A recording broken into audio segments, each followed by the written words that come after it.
Hello, my name is James Shearn.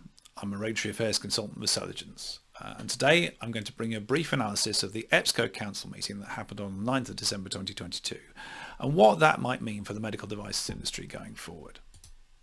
So just as a bit of background, EPSCO is the EU Employment, Social Policy, Health and Consumer Affairs Council configuration.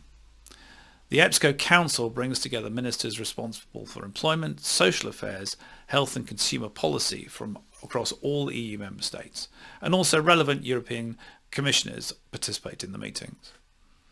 At the EPSCO Health Council on the 14th of June 2022, health ministers expressed their concerns that severe challenges related to the implementation of the Medical Devices Regulation, the MDR, potentially threatened the continued availability of certain medical devices on the EU market. The Commission reported back at the EPSCO Council meeting on the 9th of December and presented a proposal which included the extension of the transitional provisions of MDR under Article 120. Now at this point it's very important to recognise that this is a proposal at this stage. An amendment to the MDR has not been agreed and therefore nothing has changed as yet. There was broad agreement with the outline proposal at the EPSCO meeting, and the Commission will now proceed to draft legislation with an aim of laying that before the EU Parliament early in the new year. It's important to note that the proposal does not include further modification of the transitional timeline for IVDR. So it was highlighted that there is an evident bottleneck in notified body capacity. There was a Commission survey in October of 2022 that indicated that around 2,000 certificates have been issued to date under the MDR, when compared with nearly 23,000 valid certificates under its predecessors, the Medical Devices Directive, the MDD, and the Active Implantable Medical Devices Directive, the AIMD. It's predicted that only 7,000 MDR certificates will be issued by the end of the current transition period, which ends on 26th of May 2024. There was acknowledgement that the measures detailed in the MDGC position paper 2022-14 on enhancing notified body capacity would help to address this issue, but there was still concern that these actions would not be sufficient to resolve the bottleneck. So it was proposed to extend the timings of the transitional provisions in Article 120 of the MDR to give manufacturers and notified bodies more time to complete conformity assessment procedures. And this could include extensions of the MDR compliance deadlines dependent upon classification. And what was proposed was for Class 3 and Class 2B devices, this would move that deadline to 2027. And for Class 2A and Class 1 devices with notified body oversight, that deadline would move to 2028.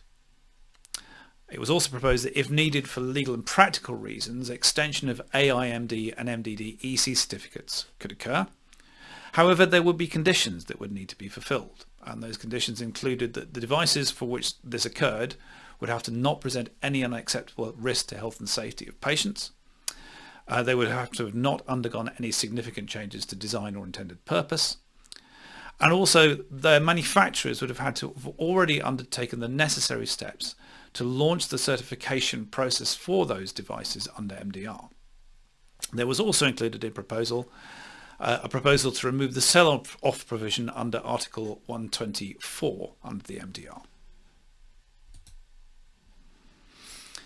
So reference was also made at the meeting to an MDGC agreed uniform and coherent approach to the use of market surveillance provisions as a bridging action before the transitional period would be extended by an amendment of the MDR.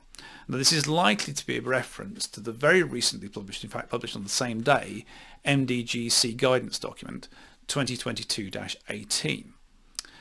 Which is a position paper on the application of Article 97 of MDR to legacy devices for which the MDD or AIMDD certificate expires before the issuance of a new MDR certificate. This would, subject to certain conditions, allow competent authorities to grant derogations to place products on the market in the EU whilst manufacturers bring those products into compliance with MDR within a reasonable period of time. These conditions would include complying with the MDR requirements for post-market surveillance and vigilance and registration of economic operators, And manufacturers would also need to demonstrate progress towards MDR compliance and notified body assessment. As I said earlier, a text for the amendment has not yet been published, so there is still a great deal that we don't yet know. So, for example, is use of the Article 97.1 just a bridging mechanism for short-dated certificates? Or is the end goal to extend MDD and AIMD certificates? And if that's the case, what will be the mechanism that is used to achieve that? And if Article 97.1 is extensively used, that will represent a significant assessment task for competent authorities, and there is a question as to whether they would have the resource for that. And if they are resource constrained, will competent authorities prioritise applications based on market availability and clinical need? So there are some strategic considerations for manufacturers going forward from this point. The proposal, whichever mechanism is used, still requires the bulk of the MDR quality system transition to be completed.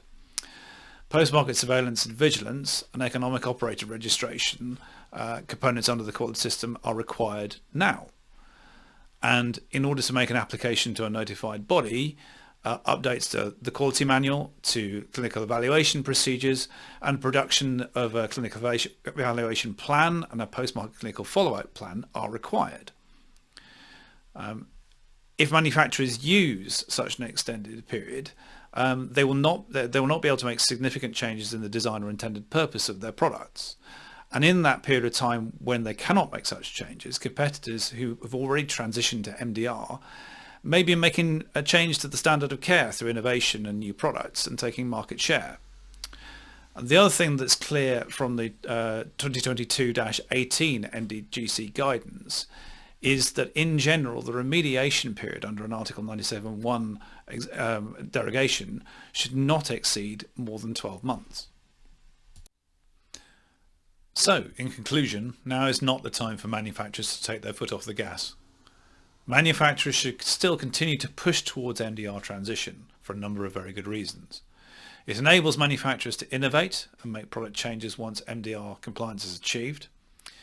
It also de-risks compliance status. So, for example, we don't at this time know what the success rate or prioritisation of Article 97.1 applications will be. From what we know today, lodging an MDR application and getting a notified body engaged would be a prerequisite for any extension, irrespective of mechanism.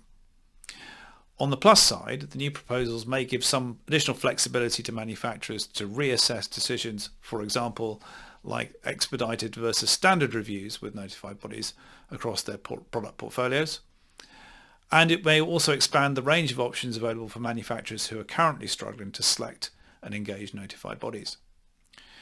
Thank you very much for your time, and if you have any further questions, please do not hesitate to contact Celegence.